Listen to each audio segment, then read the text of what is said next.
It is such a pleasure and an honor to be here tonight. It's humbling indeed when you hear about the accomplishments of this extraordinary organization and the number of lives that have been touched. When we think of our own professional lives, in contrast, it is indeed humbling that this organization is actually changing the world in a most fundamental way. I want to thank Praveen ji, Puran ji, Vinod ji, and I want to thank the one and only good friend of mine. I've known her for quite a while, Ranjani Saigal. That was really very, very inspiring. Where is Ranjani? Oh, okay. Yeah. Thank you. I just learned so much about the accomplishments, and now there's no cause more noble, no project more foundational, and no enterprise more consequential than the education of children who have been deprived of the most basic elements of literacy. That, as you know, is Ekal Vidyalaya's core mission, and that's why I really am truly honored to be here today to share with you what little I can from the point of view of an educator and a cognitive neuroscientist. Now, one of the projects I've been doing this past year is using large bodies of data. No, we don't really want the first slide yet. Is using large bodies of data to try to make sense of education, but also how the brain works and maybe how the two go together. Now, you may be asking, why do I have this slide up? Okay. I'd like you to think of at least two reasons why I might have this slide up. Anybody? Oh, come on. I will call on people. Yes? Yeah. Educating women? Educating women, clearly. I think in the last 15 years there's been a tipping point in terms of international organizations and governments about the critical value of educating girls. That's clearly one of the lessons here. Anything else? Environmentally friendly transportation? Transportation, yes.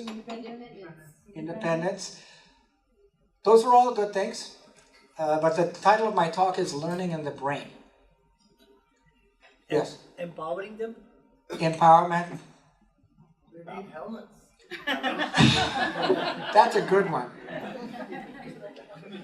Yes? This might be a minor detail, but I'm very impressed that they figured out that the first girl's backpack should be in the lap of the second girl. That's very impressive indeed. I didn't even notice that. Okay.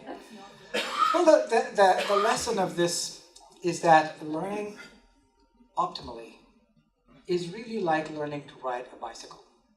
Okay. Now, many of us are educators. I've spent my entire life in education. Rarely have we thought about education in that way. But almost everything we know from cognitive neuroscience suggests that learning is optimal, most powerful, and most enduring when it is the kind of learning that's involved in riding a bicycle. Okay. Now I'm going to move a little bit away from this topic and then come back to it. Now, for a while, I've been doing some data analysis also of universities and education overseas. The good news is that tremendous progress has been made over the past few decades in literacy, primary education. The bad news is that the world still falls woefully short of delivering on this most basic humanitarian right. Now we can go to the next slide. Oh, yeah, the clicker is here. Sorry, I'm sorry. And there's a pointer here. You see the astonishing statistic here that what I've done is I've looked at the nations with the largest populations, the 10 largest populated nations, and plotted what UNESCO called gross enrollment ratio. India looks really, really good. It's over 110%. Now, when you look at these international data, you have to really dig down deep to understand what they mean. A lot of people have been citing the data suggesting that we now have universal primary education in India, which is absolutely not the case. One of the reasons is that the way they calculate this is the percentage of children between certain ages that the government decrees ought to be in school, the percentage of those who are in school.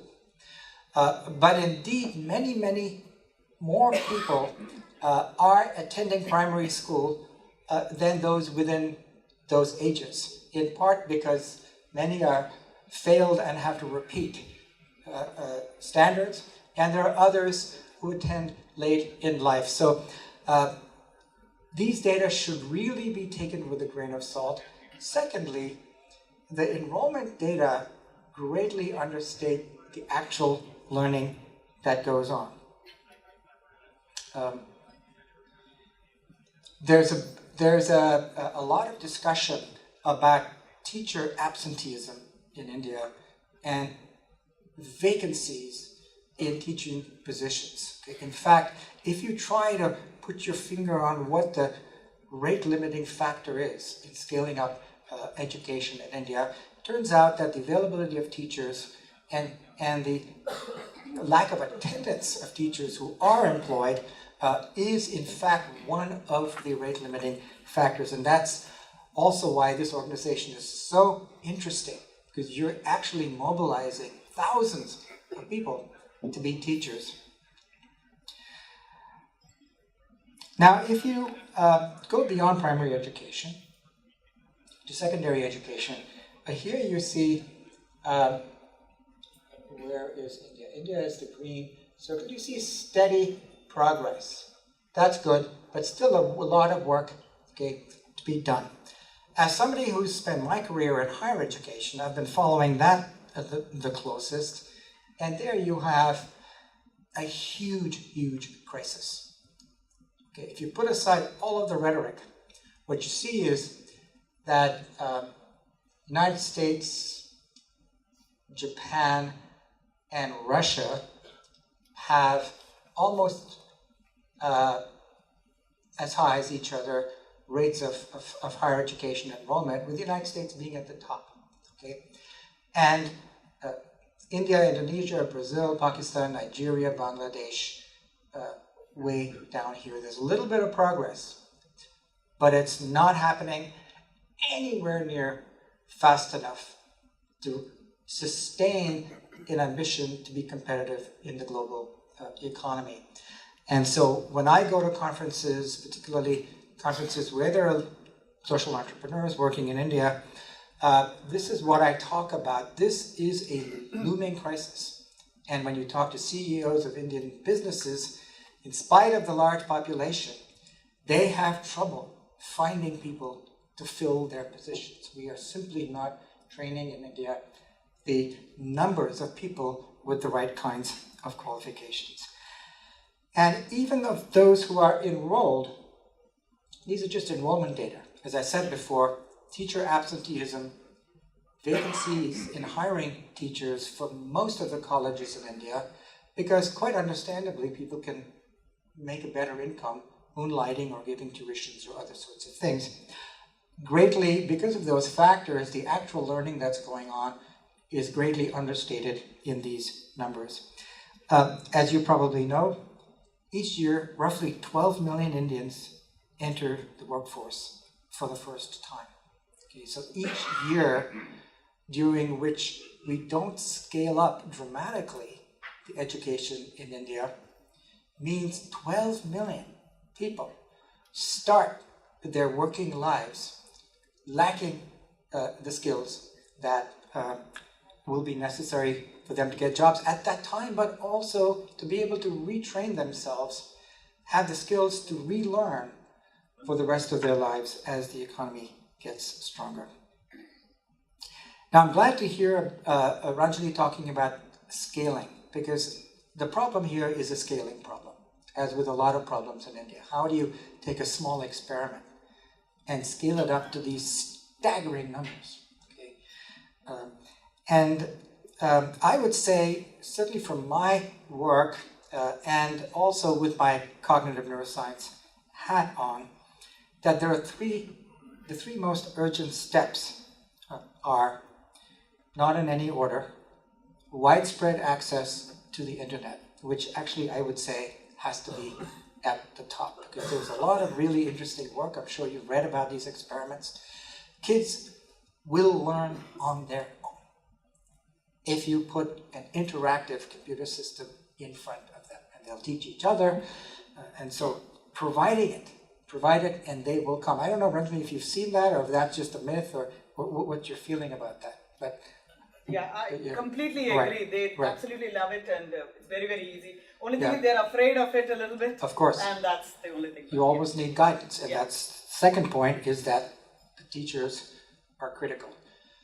Particularly with computers now as a teaching tool, schools as brick and mortar institutions are less important than the teachers. Okay, and you saw some pictures of Ekal with students learning under a tree.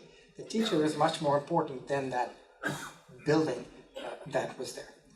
And the third, which is what I focus on, which is evidence-based learning methods. And here by evidence-based, I mean based on evidence about how the brain learns. Learning basically is a process by which the brain reorganizes itself. That's what learning is. Okay? So we need to learn more within neuroscience about how that occurs, and designing school systems, designing curricula, designing pedagogical methods, particularly in parts of the world where you're trying to leapfrog, having missed half a century or a century of what has been accomplished in the developed world, you need to latch on to evidence-based methods. So that's where the brain comes in. Now the next slide, I think it was mentioned that I started the Brain Imaging Center at Dartmouth a long time ago. This was 20 years ago. We have, I think, here a radiologist from Brigham. And so he was probably a little kid when this image was done. This is my brain. And so this is actually a very primitive functional MRI brain scan. These little red dots show where brain activity exceeds a certain statistical threshold. And this was a scan that we used just to test the machine, actually. And so I volunteered to be the first test subject.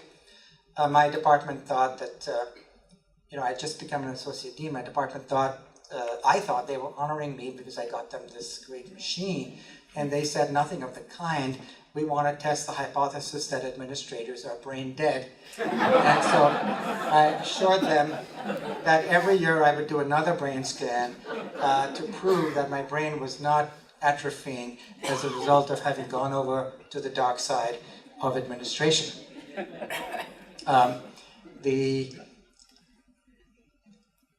Why am I showing this? Well, because while I was in the MRI machine, I was listening to music, because after this scan, that became one of my research areas, using functional MRI to study how the brain processes music.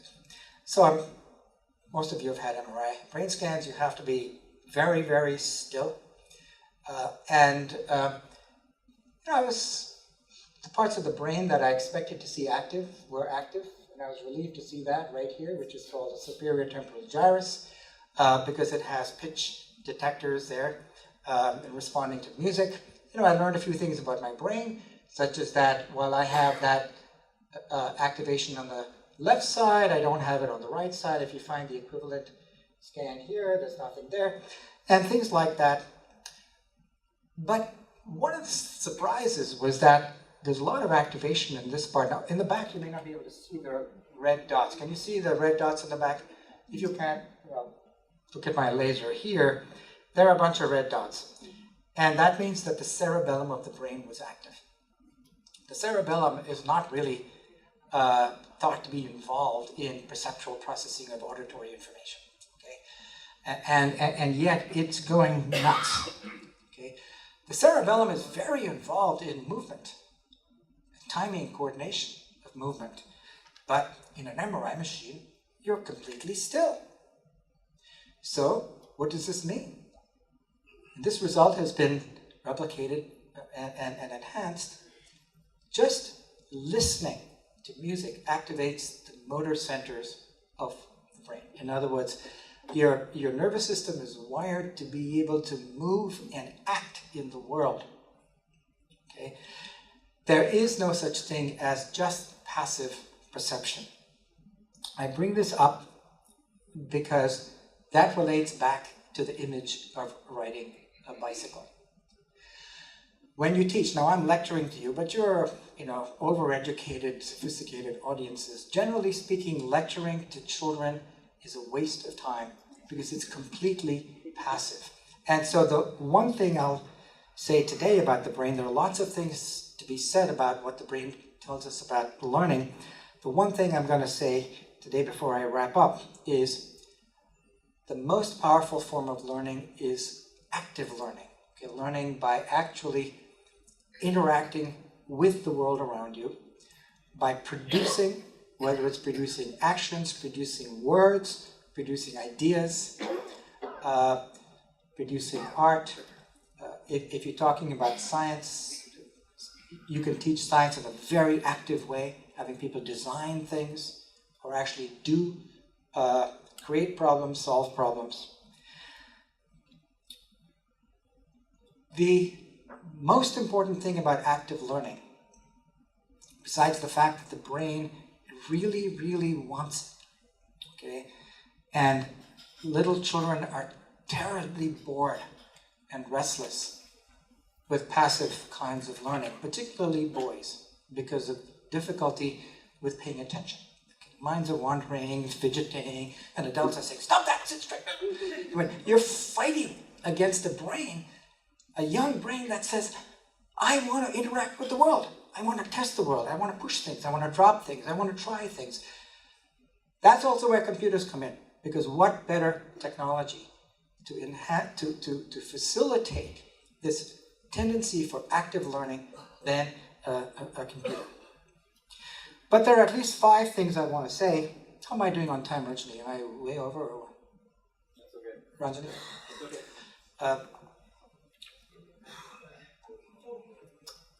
5 things I wanted to say.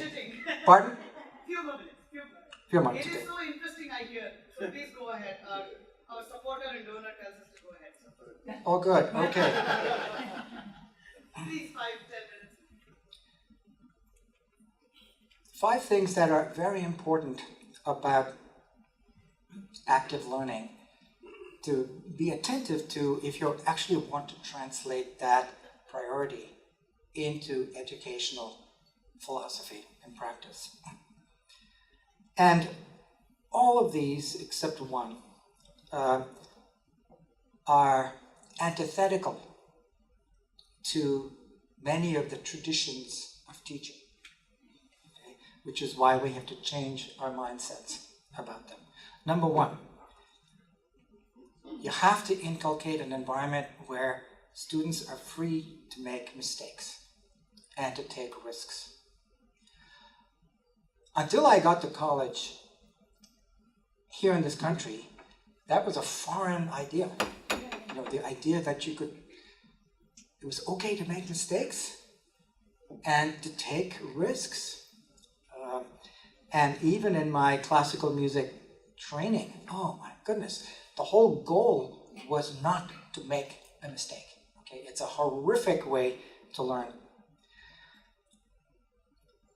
So you must allow, in fact, encourage kids to try things, take risks, make mistakes. Obviously, you have to create safe boundaries. But number 2, the learner must own the motivation and the goals. Now, each one of these has a lot of neuroscience behind them, and I don't have the time to talk about that, okay? But people go around with different motivations. You know, I want to do this, somebody wants to do that, and you've got a classroom with a whole bunch of people, so you have the autocrat at the front of the class that says, we are going to do this, okay? And the students who just happen to be motivated to do that are the ones who are going to excel, okay? When a learner takes ownership of his or her own learning and finds that the direction in which the person wants to move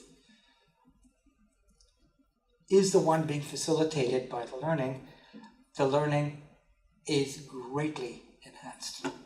So a good teacher will find out what the inclinations are of the students and draw those things out. Now that's a lot of work for a teacher, but then you have very talented teachers. Number 3, a related concept, creativity and open-ended exploration. We go through our lives as teachers giving students problems. Okay. We give them, I don't know how many hundreds of problem sets I used to give when I taught cognitive psychology and statistics. Solve this problem. But in fact, a lot of creativity involves coming up with the problem, coming up with novel framings of existing problems. And that's what I mean by open-ended exploration. Now, each point that I'm listing makes teaching harder and harder and harder. It's really, really hard. But these are ideals, okay? And I'm just telling you, these are the things that the brain wants to do. And if you let it do it, and you shape it, and you nurture it, it will do it extremely well, and you'll see much higher levels of achievement. But mostly, you'll see rising levels of achievement from the students who do very poorly in traditional educational classroom contexts. Okay? The good students are going to do well no matter what. That's the perverse irony of the Harvards and the MITs, which is that all of the money goes to training the brightest kids, who we all know as educators and brain scientists are going to do fabulously no matter where they go. Okay? It's the ones who don't get into these places who need our help. The 4th thing is the 3 Ps. Practice, practice. Anybody guess what the 3rd P is? Practice. Okay. And so let me just pause here for something happened to me that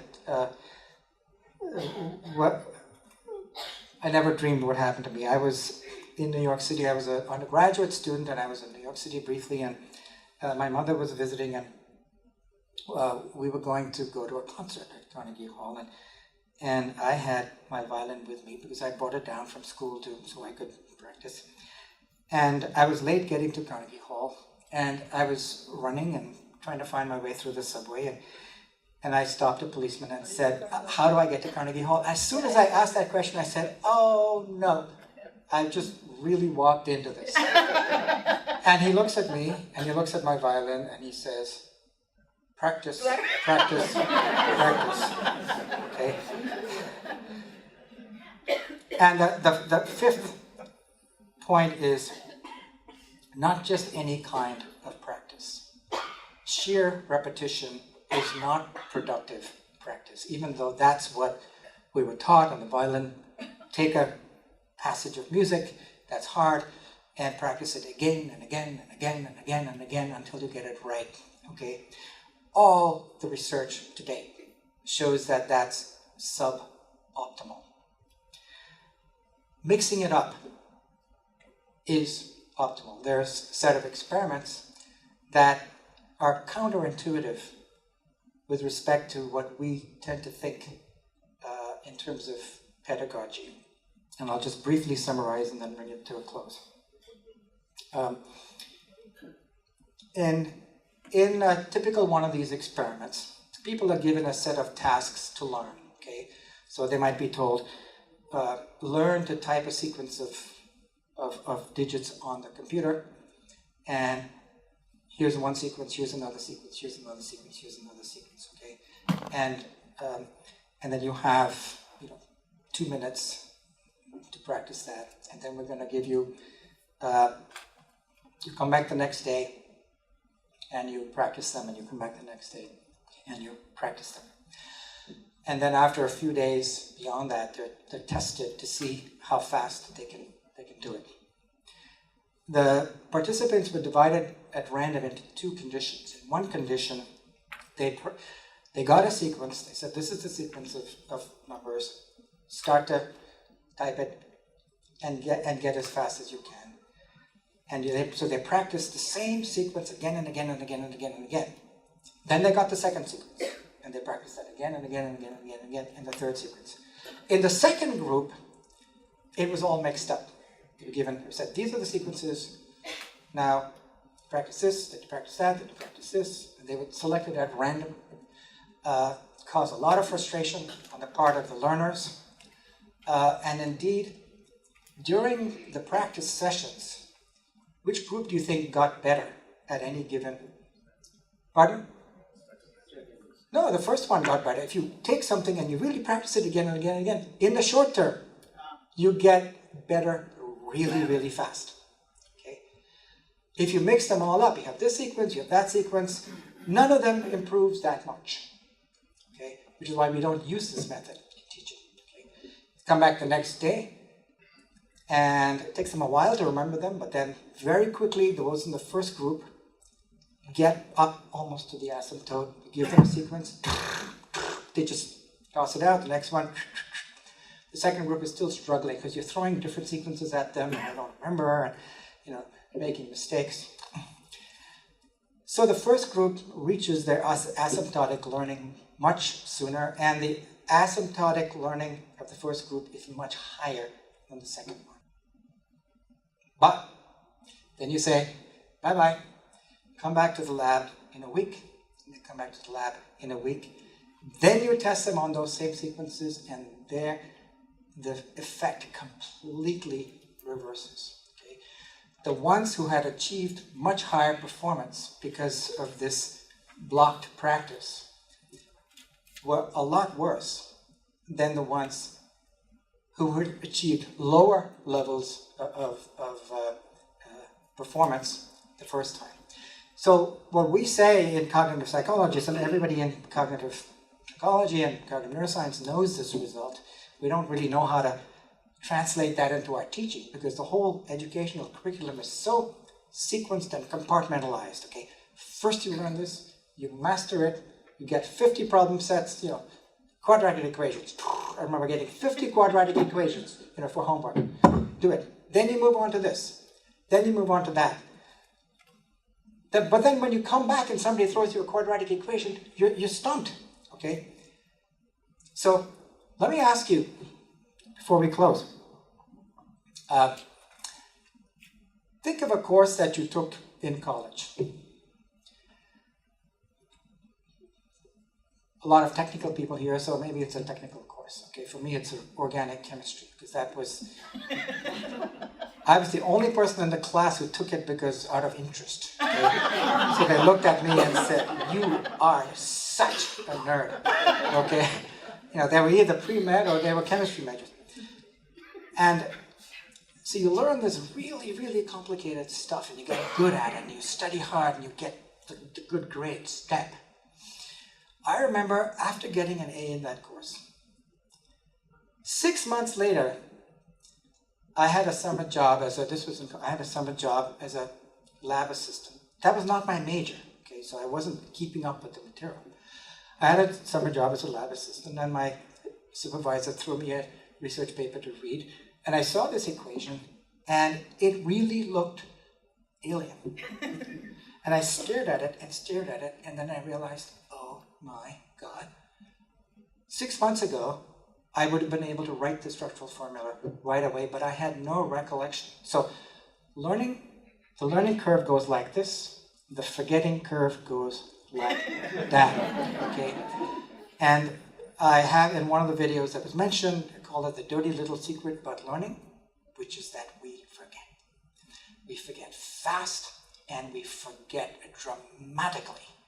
So now I ask you to think of your equivalent of my organic chemistry course. How many, put up your hands, thought about that. If I give you a quiz now, the same quiz that you got an A on, I'm excluding the academics from this because we academics are really weird people. How many of you would get the same grade that you got in college on that course? Raise your hand. How many of you think would do worse? Probably, yes. Okay. So why do we continue to teach this way? Now there are 5 or 6 answers to that question. We don't have a lot of time to some of those are valid. Okay. But if you adopt active learning methods, okay, where things are mixed up, where the teaching is actually less well organized, okay, where the student has to struggle and you have to struggle. It's frustrating in the short term, but it produces much better learning in the long term. And if we go on to the next slide, sorry. Back to this, I'm skipping one brain slide here, that's fine. Back to the bicycle, that's what learning to ride a bike is like. You have to make mistakes, okay? It's not as if somebody gives you a lecture on the physics of riding bicycles and say, okay, did you get that? Okay, get on the bike and learn. It's motoric, okay? So it's part of the motor system that was activated in the brain while listening to music. You have to make mistakes for your nervous system to learn how to adapt. The context is always changing. When you practice, you're not practicing the same thing all the time. You're going on different routes, and so on and so forth. So with that, I'll close, and thank you very much.